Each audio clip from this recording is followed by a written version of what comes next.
2023 realmente está sendo um ano surpreendente para os fãs de One Piece. Esse é o ano onde os personagens que nós mais queríamos ver em ação resolveram dar as caras e mostrar um pouco do que eles são capazes. E sim, estamos nos referindo a Shanks e Garp. Mas aqui fica um questionamento para vocês. Sabem aqueles personagens dos animes que têm o papel de proteger e treinar o protagonista, alguém mais velho ou alguém que faz parte da família do protagonista, que acaba morrendo para que esse personagem tenha seu desenvolvimento aprimorado? Será que essa tradição do mundo dos animes irá se repetir aqui com o herói da marinha, avô de Luffy, o Monkey D. Garp? Bom, só o tempo vai responder isso pra gente. Mas até que isso aconteça, nós juntamos o máximo de informações sobre esse tema e vamos mostrar pra vocês que não, o Oda não vai seguir esse padrão e tem chance sim de o Garp permanecer vivo até o fim da obra. Mas antes de mais nada, vocês estão no canal Supernovas, o canal favorito do Eiichiro Oda. Meu nome é Samuel e eu estou aqui com meu parceiro Isaac. Fala, galera! E antes de irmos pra esse vídeo, nós queríamos lembrar a vocês de se inscrever no canal e ativar o sininho para não perder mais nenhuma notificação. Nós estamos quase chegando na marca de 70 mil inscritos e seria muito incrível bater ela ainda no mês de abril. Nós agradecemos desde já quem já é inscrito no canal e quem vai se inscrever agora. E sem mais enrolação, vamos direto para esse vídeo.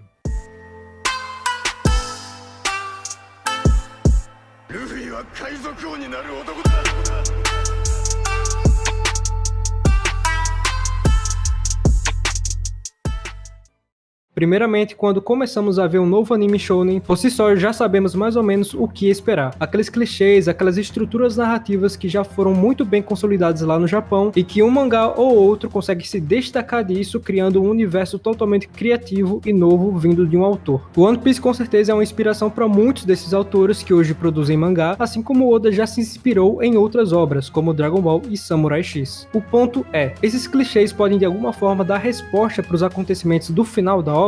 A resposta é sim. Vamos lá. Vocês lembram do vídeo que fizemos aqui no canal sobre o One Piece ter virado Naruto? Se não, recomendamos muito e vamos deixar o link aí no comentário fixado. Mas para quem não viu o vídeo, o tema de toda essa polêmica que rodeava o One Piece nessa época foi quando o Luffy despertou o Gear 5. E o questionamento era, será que o Oda adotou o método tradicional de transformações de anime e trouxe para One Piece? Porque pela primeira vez na história da obra, Luffy tem uma transformação que não foi feita através de um treinamento ou de um conhecimento que ele já tinha antes. Gear 2 e Gear 3, por exemplo, foram habilidades que ele criativamente criou, e o Gear 4 também, vindo diretamente de um treinamento que ele teve com o Rayleigh. Já o Gear 5 é quem conhecia essa transformação, além do próprio Oda. Sobre esse tema nós já comentamos muito aqui no canal, principalmente na época que isso aconteceu, e na explicação nós justificamos as decisões criativas do Oda, mostrando que tinha sim fundamentos se nós lermos novamente o mangá, e que não era um clichê como vários outros animes. E esse é o famoso propósito herdado, que para muitos nessa época poderia se traduzir como o garoto da profecia, como foi em Naruto. Mas dito isso, entramos naquilo que citamos no começo do vídeo, sobre aquele personagem mais experiente que o protagonista, que acaba morrendo dentro da obra, talvez um pai, talvez um treinador, ou alguém que tem um legado para ser herdado, que serve como incentivo ao protagonista evoluir em força e em mentalidade. Isso é algo que tem em todo tipo de obra e em muitos e muitos animes atuais. E é aqui que a gente se pergunta, será que o Garp entraria nessa lista? E entramos naquele tema muito delicado, morte em One Piece. Esse é um tema que mexe com a fandom. Só agora em Onigashima, uma batalha contra dois Yonkous, estávamos certos que haveria inúmeras mortes. Mas a realidade tende a ser decepcionante. Uns morreram sim, e outros como Kinemon, que quase teve uma morte digna e grandiosa, permaneceu vivo, sabe-se lá o porquê. Mas o que faz ou não o Oda matar um personagem? Qual a função narrativa para isso acontecer na obra? Gostando nós ou não, quando um personagem morre em One Piece, significa uma mudança sem volta, e de proporções gigantescas na obra inteira. Sabe aquele estilo de jogos onde uma determinada escolha que você faz muda completamente o rumo da história? É mais ou menos isso que queremos dizer. Talvez matar Kinemon não oferecesse uma motivação a mais para Momonosuke, e só aquele momento de sacrifício serviu para o personagem naquele momento, e é aqui que Garp entra. Monkey D. Garp definitivamente é um personagem que pode mudar tudo, principalmente por ele estar do lado oposto ao que Luffy está, ao lado da marinha. No final das contas, é inegável que apesar do Oda não curtir tanto matar alguns dos seus personagens, o fato é que a obra One Piece está intrinsecamente ligada a esse tema. Afinal, tudo começa a partir de uma morte. A primeira informação assim que abrimos o primeiro episódio do anime é sobre uma morte épica. Um grande pirata, o maior de todos, o lendário Gold Roger, foi executado na frente de várias pessoas, fazendo um discurso sobre o seu grandioso tesouro e que qualquer um que tivesse disposição para navegar nos mares poderia pegá-lo para si. E assim, meus amigos, a obra começa. Aqui foi o ponto de partida. O famoso efeito borboleta acabaria de ser aplicado e não haveria mais volta. Mais tarde teríamos a morte de mais uma lenda, Edward Newgate, o Barba Branca. Ele que foi para a Guerra de Marineford já sabendo de sua morte e não teria como entrar em um território como aquele com inúmeros inimigos que beiram o seu nível de força naquele seu momento debilitado em que estava, e ele sabia disso. E mesmo com o objetivo arruinado por Akainu, ele consegue mudar a linha dos acontecimentos assim como Roger fez, dizendo simplesmente para todos os sonhadores que o estavam escutando que o One Piece é real. Vocês compreendem o que a gente tá tentando passar para vocês. A morte em One Piece é sobre legado, é sobre vontade herdada. E o Oda trabalha justamente nisso, e o Ace também caberia aqui, já que a sua vontade foi herdada por Sabo quando o mesmo comeu a sua Akuma no Mi, e o Luffy teve seu maior pico de desenvolvimento após a sua morte, servindo como motivação para sua evolução. Fora que nós nem precisamos lembrar do arco de Wano, que foi todo pautado nisso, na promessa de derrubar as fronteiras do país a pedido de Oden, que teve um sacrifício épico. Mas é claro que em uma obra de mais de 1000 capítulos podemos encontrar exceções à regra. No próprio arco de Wano, na Batalha de Onigashima, personagens como Izou e Ashura Doji acabaram morrendo, mas aqui entra no ponto que eu disse agora há pouco. Isso foi em um contexto de guerra. Na nossa opinião, muitos outros deveriam ter morrido também, e o Oda escolheu especialmente esses dois para trazer um peso pro final. Então era algo muito necessário se formos ver o contexto. Além, é claro, dos dois Yonkous que morreram. Tendo tudo isso em vista, dá pra dizer que Garp faz parte da antiga geração que hoje está sendo superada ou vai ser superada mais cedo ou mais tarde, pelos piratas e marinheiros que hoje existem. É exatamente isso que Shanks prega. Ele falou recentemente dentro do navio próximo de Wano: não subestime o poder da nova geração. E nós acreditamos muito que Roger tenha dito algo relacionado a isso para o garoto na época de sua partida. Dito isso, quando pensamos em mais personagens gigantes que hoje estão com a idade mais avançada e que antigamente foram muito importantes, Garp entra facilmente nessa lista como um forte candidato a ser mais um personagem que terá uma morte épica mais pra frente. Alguém que irá fazer um último sacrifício para que uma nova geração possa crescer ainda mais. Afinal, não foi exatamente por isso que Garp invadiu a ilha de Hashinozu? Ele foi exatamente com o objetivo de proteger a nova geração, que ali naquele momento está sendo representada por Kobe. Talvez isso entrasse naqueles clichês que nós comentamos mais cedo. O velho que em um momento ou outro vai acabar morrendo na obra. O destino de Garp já estava definido se formos usar esse padrão como parâmetro. A verdade é que Garp não precisaria morrer e o Oda poderia surpreender a todos, e nós temos dois pontos para confirmar isso. O primeiro é a sua posição, o seu cargo ocupado em One Piece, e o segundo é o seu nível de poder. Então vamos lá. Primeiro, o fato de Garp ser um D, um dos inimigos naturais dos deuses, dentro da marinha por si só é um fato muito curioso. E não é só por isso, porque ele é considerado o herói deles. Quem diria que aqueles que são considerados como demônios pelo governo fossem ser tão prestativos? E é aqui que entra Garp nisso tudo, porque ele pode acabar presenciando e descobrindo quem é o verdadeiro rei do mundo. E ao saber disso, o peso da morte de Ace cresceria ainda mais. Afinal de contas, ele estaria trabalhando indiretamente para a pessoa que quer destruir a sua linhagem e que é um dos principais responsáveis por corromper a marinha. E para que isso aconteça, o velho não poderia morrer agora em Hashinozu. Ele teria que viver o suficiente para presenciar a verdade sobre tudo, sobre esse todo o período de tempo que ele passou dentro da marinha, e ver quem é o real culpado disso tudo, mas isso só aconteceria na guerra final. Nós sempre tocamos nesse ponto aqui no canal. A marinha não é a vilã da obra. Na verdade, a maioria dos marinheiros, como a gente viu lá em Marineford, são pessoas de bem, são pessoas que têm famílias. O Kobe até fica assustado em um momento lá em Marineford vendo toda aquela injustiça acontecendo. Eles são só pessoas cumprindo suas ordens em um mundo completamente afetado. Já os piratas de jeito nenhum são heróis. Na realidade, a maioria são pessoas más, que fazem o mal por onde passam. Mas como nosso protagonista é um pirata, muitas vezes temos uma visão meio que alterada sobre isso. E a própria Koala, quando fala sobre o objetivo do exército revolucionário, comenta um pouco desse assunto, dizendo que o objetivo deles não é derrubar o governo em si, mas sim os Tenryubitos, os dragões celestiais, que são aqueles que corrompem todo o sistema. E aqui ela não cita o Insama por desconhecer a existência dele, então o buraco é muito mais embaixo.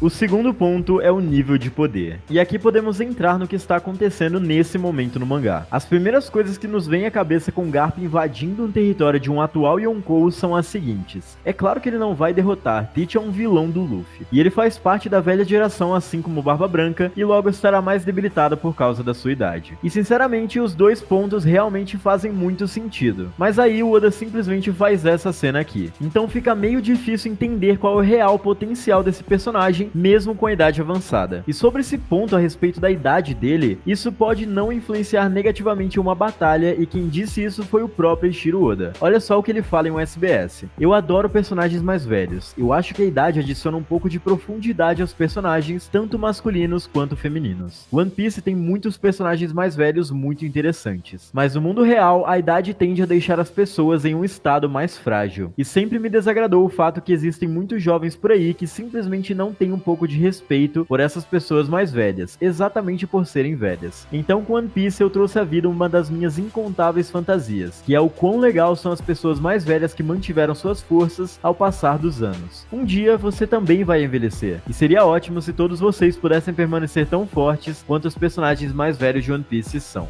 Esse é um pensamento interessante que o Oda acabou revelando sobre os personagens mais velhos da obra, e é mais ou menos o que podemos esperar. Mas sinceramente acreditamos que exista, até mesmo para o Oda, um pouco de inconsistência quando se trata de nível de poder. Porque se formos ver a batalha entre Kizaru e Rayleigh, o Rayleigh claramente apresenta sinais de fadiga lutando contra o Almirante, que foi inclusive mencionada pelo próprio, fazendo com que isso que o Oda falou nesse SBS não seja uma informação 100% confiável, porque o Rayleigh jovem com certeza não estaria tendo aquele desempenho. Além disso, temos a própria guerra de Marineford, onde Barba Branca mostrou diversos sinais de debilidade por causa da sua idade avançada e só perdeu as lutas por causa disso. Mesmo supondo que Garp tenha tido sim uma nerfada em sua força devido à sua idade, não podemos deixar de ficar surpresos com o que esse personagem fez no capítulo mais recente, o 1080. A quantidade de haki liberada por aquele ataque e a naturalidade que ele age ao visitar o território de um Yonkou é realmente bizarro e incrível. Ele com certeza é o avô do Luffy. Qualquer tentativa de alguém de tentar menosprezar esse personagem e a sua força são simplesmente inúteis, porque Garp até hoje no universo de One Piece é uma força da natureza a ser superada. Mas dito isso e tudo que nós trouxemos a respeito do Oda quebrar esse clássico do velho ter que morrer obrigatoriamente pro bem e evolução do protagonista junto com a narrativa, é bem provável que Garp permaneça vivo pelo menos até o fim da obra. E detalhe, Barba Negra ainda não está em Hashinozo, o que corrobora ainda mais com o fato dele não ter um grande desafio à sua altura e que consiga sair sem muitas dificuldades da ilha de Barba Negra. Além disso, nessa obra em específico, o Oda usou o sacrifício de Ace para ser a virada de chave na vida de Luffy. A maior evolução desse personagem veio depois de Marineford e com os 2 anos do time skip, e nós acreditamos que não precisa haver outra morte impactante na vida de Luffy para que ele evolua, mas é claro que vai ter alguma morte relacionada a Luffy para motivá-lo a lutar contra o Barba Negra ou até contra Insama no final da obra. E aqui a gente pode citar a do próprio Shanks como uma das possibilidades mais prováveis. Se o Oda escolher realmente não matar o Garp, como a gente falou nessa teoria, não me surpreenderia se ele matasse o Shanks em algum momento, até porque no final de tudo a formação dos piratas vai mudar completamente e o mundo vai literalmente virar de cabeça para baixo, e o Shanks morrer poderia ser justamente a representação perfeita da nova geração superando a antiga, porque atualmente ele é o único pirata relevante da antiga geração que ainda continua em atividade. Pra mim, pelo menos, faria sentido essa morte e motivaria o Luffy com certeza a prosseguir nos seus objetivos e trazer a tempestade dos D ao mundo. Mas comentem aí embaixo o que vocês acham sobre essa teoria e quem vocês acham que pode morrer até o final de One Piece. E é com isso que nós encerramos esse vídeo, galera. Espero que vocês tenham gostado. Se vocês gostaram, não se esqueçam de comentar aí embaixo o que vocês acharam e dar like no vídeo, que isso nos ajuda demais aqui no canal. Pra quem não for inscrito ainda, se inscrevam pra gente bater a meta de 70 mil inscritos e chequem os links na descrição das nossas redes sociais, o Discord, o Instagram e a plataforma de lives do canal. E é isso, galera. Valeu! Valeu, galera!